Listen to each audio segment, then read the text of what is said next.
আজকে হঠাৎই খুবই চটপটা কিছু খেতে ইচ্ছা হচ্ছিল, যেটা একটু ঝাল ঝাল হবে, আবার একটু চটপটাও হবে। তাই ঝটপট বানিয়ে ফেললাম মুরগির গিলা কলিজা ফ্রাই। তো গিলা যেহেতু ফ্রাই করতে একটু বেশি সময় লাগে, এই জন্য ওগুলোকে আগে ফ্রাই করে নিয়েছিলাম, আর তারপরে কলিজা তো অল্প সময়ের মধ্যেই ফ্রাই হয়ে যায়। আর এর সাথে ছিল হচ্ছে ফুলকো লুচি। মাঝে মধ্যে আমাদের এমন এমন জিনিসপত্র খেতে ইচ্ছা করে, কি আর বলবো। তবে আমরা সাধারণত চেষ্টা করি যেই দিনটাতে বাসার সবাই একসাথে থাকি সেই দিনগুলোতে আমাদের চিট মিল করতে, মানে একটু অন্যরকম কিছু খাবার দাবার হবে, তবে যেটা নিজেদের খুব বেশি পছন্দ হবে। আমার অনেক বেশি মনে পড়ছিল বাংলাদেশে থাকতে মোহাম্মদপুরে মাঝে মাঝেই গিয়ে বিহারি ক্যাম্প যেখানে আছে ওখানে গিয়ে বিভিন্ন ধরনের লুচি, সাথে চাপ, গিলা কলিজার ফ্রাই, এই জিনিসগুলো খুব খাওয়া হতো। তো যাই হোক, সেই কথা তো আর এখন মনে করে লাভ নেই। বিদেশে এসে নিজে হাতে যদি কোনোদিন একটু কিছু করতে পারি, সেটা যেমনই হোক অমৃত লাগে। আর বাচ্চাদের জন্য এদিকে কিছু অ্যালফাবেট ফ্রাইস করে নিলাম। বাচ্চারা তো আসলে এসব খাবার খুব একটা পছন্দ করে না, তাই ওদের জন্য কিছুটা আলাদা ফ্রাইস করেছিলাম। তো চলেন এরপরে আপনাদের সাথে শেয়ার করব আজকে আপনাদের ভাইয়া তার পছন্দের, মানে সে পছন্দ করে আমাকে নতুন কিছু জিনিস কিনে দিয়েছে। আজ তাই আসছি হচ্ছে মানে এমনি বাজার সদাই করতে। আজকে এসে দেখেন, আমি কিন্তু নিতে চাইনি কিছু, আমার কোনো দোষ নাই। আপনাদের ভাইয়া এখানে যে এটা দেখছে একটু ছাড়ে চলতেছে মনে হয় না? হ্যাঁ, এগুলো সবগুলো ডিসকাউন্টে যাচ্ছে। এটা কোটিংটা দেখো, এটা কি বলে, এটাকে কি বলে? স্টেনলেস স্টিল, ওই যে মানে হেক্সাগোনাল এক ধরনের থাকে। আচ্ছা, এটা অনেক ভালো। হ্যাঁ, এটা কিন্তু নন স্টিক না। তো এইটা হচ্ছে খুবই ভালো একটা জিনিস। আপনাদের ভাইয়া এখন প্রথমে আমি বললাম আচ্ছা ঠিক আছে নিবো, এইটা নিই।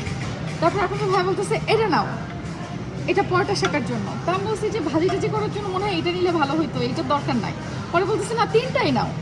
এখন বুঝেন আমার কোনো দোষ নাই, এটা যাবতীয় দোষ মানে আমাকে নষ্ট করার পেছনে একটা পুরুষের হাত, ঠিক আছে? মানে এই পুরুষ মানুষটা আমাকে পুরো একদম মানে আমার স্বভাবটাই এলোমেলো করে ফেললো পুরা। এই যে হাড়ি পাতিলের স্বভাব। হ্যাঁ, মানে আমার তো কিনা ছুতো আছেই, আর সে কেন, ঠিক আছে কেন, তার কিনতে বললে কে না কেনে বলেন? তো এই যে দেখেন, একটাও নিব না, সেখানে তিনটা।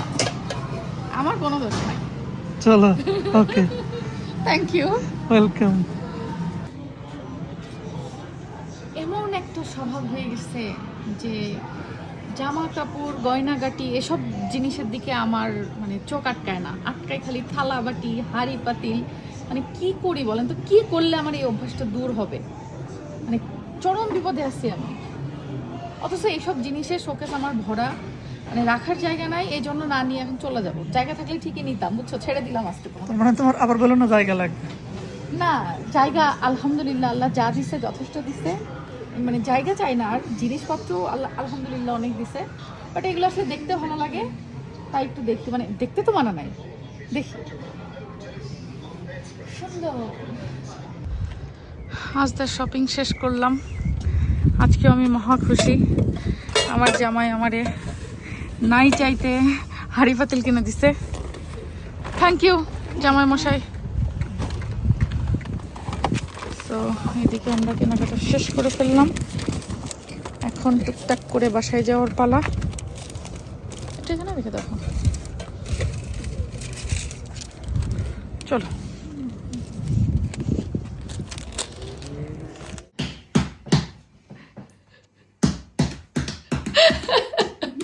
বড় কি হইতেছে বাবা এটা?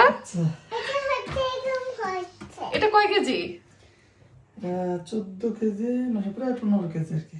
ঠিক আছে, তাহলে এই চেঙ্গিস খানের থেকে বড়ই আছে। এই টিংটিঙা,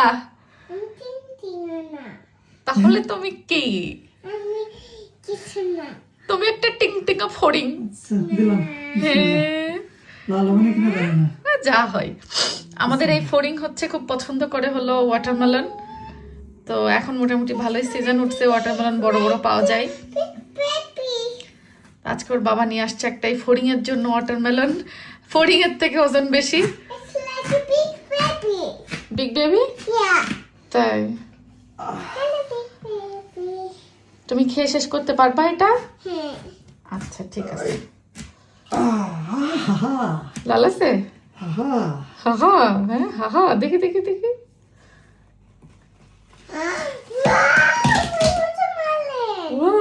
মাশাআল্লাহ। মানে খুব টকটকা লাল না, বাট পাকা। হ্যাঁ, একদম তবে কিনার বিচি কম পর্যন্ত। মনে হচ্ছে, এটা একটা ভালো হ্যাঁ। জিনিস। বিচি বেশি হলে খাইতে একটু সমস্যা লাগে। আচ্ছা। খারাপ না, ভালোই আছে। এখন টেস্ট কেমন সেটা দেখার বিষয়। হুম। একটু খেয়ে দেখো তো টেস্ট কেমন। হ্যাঁ, আমার থেকে তুলে খেয়ে দেখো ওইটা। তবে বালি তরমুজ মনে হচ্ছে, বালি তরমুজ গুলো আমার মনে হয় ভালো হয়। এটা তো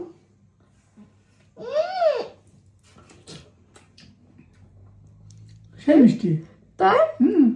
পাপা কেমন মিষ্টি বলো তো? ইয়ামি হয়েছে, মাশাআল্লাহ। যাক, আমার মেয়ের পছন্দ হয়েছে। আচ্ছা থাক থাক, গেঞ্জি আমি পরে চেঞ্জ করে দিব না। হাকরো হাকরো হাকরো। খেতে দাও ওকে, লাগাবে গেঞ্জিতে, লাগাক, সমস্যা নাই। তাহলে ছোট ছোট স্লাইস করে দাও ওকে। হুম। সিয়ারা, তো এটা কেমন করে কাটবো এখন? কাটো। এই হাফ করে। সিয়ারা আম্মু, তোমার তরমুজ ভালো লাগে? এটার নাম কি? এটা ওয়াটারমেলন। ওকে, তুমি ওয়াটারমেলন লাইক করো? কতখানি লাইক করো? 145 লাইক করো? ওকে, তো এই 145 কোড ল্যাঙ্গুয়েজ, এটার অর্থ কি? I don't know. হাত দেন, হাত দেন। যাক, আমার মেয়ে এত বড় তরমুজ দেখে খুব খুশি হয়েছে। ও তো বাংলাদেশে নিয়ে গেলে ওই যে তরমুজের আড়তে নিয়ে যাইতাম, তাহলে দেখে আরো সব থেকে বেশি খুশি হতো। এদেশে আর আড়ত কোথায় পাবো? বাংলাদেশে আছে বাবা, বড় বড় তরমুজের আড়ত হয় জানো। বাংলাদেশে যদি যেতাম এখন তোমাকে দেখাতাম, তুমি হ্যাপি হয়ে যেতাম। অনেক সুন্দর সুন্দর তরমুজ পাওয়া যায় বাংলাদেশে। তরমুজটা পাকে ভেতরে হচ্ছে ফেটে গেছে। তাহলে তো টার লিখে ফেলতে হবে, বেশি দিন রাখা যাবে না। হ্যাঁ। এই, ওকে তো সিজনের সময় তাহলে বাংলাদেশে নিয়ে যাওয়া দরকার। No no no no. এসব বিদেশে থাকে বাচ্চাগুলা বাংলাদেশের সৌন্দর্যগুলোই উপভোগ করতে পারে না। এই ফ্রুট মানে ফল ফলাদির সিজনে বাংলাদেশে তো পুরা একদম মানে মধু মধু সবকিছু। ইস, আমাদের সে ছোটবেলা গুলা কত সুন্দর, আমার বাচ্চারা সেগুলো পাই না। বাবা, তুমি লিচু চেনো? লিচু, এই লিচু এটাতে বানায়? হয় পাগল, এটা বললে লোকে পাগল বলবে। লিচু কেউ বানায়? লিচুর গাছ হয়, গাছে লিচু ধরে। তুমি বাংলাদেশে যাবা, বাংলাদেশে আছে জানো, বাংলাদেশে সব পাওয়া যায়। এমনি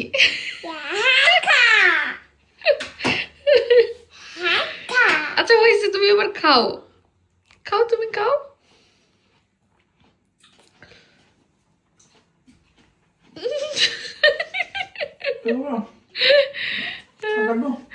দেখো কতটুকু লাগে।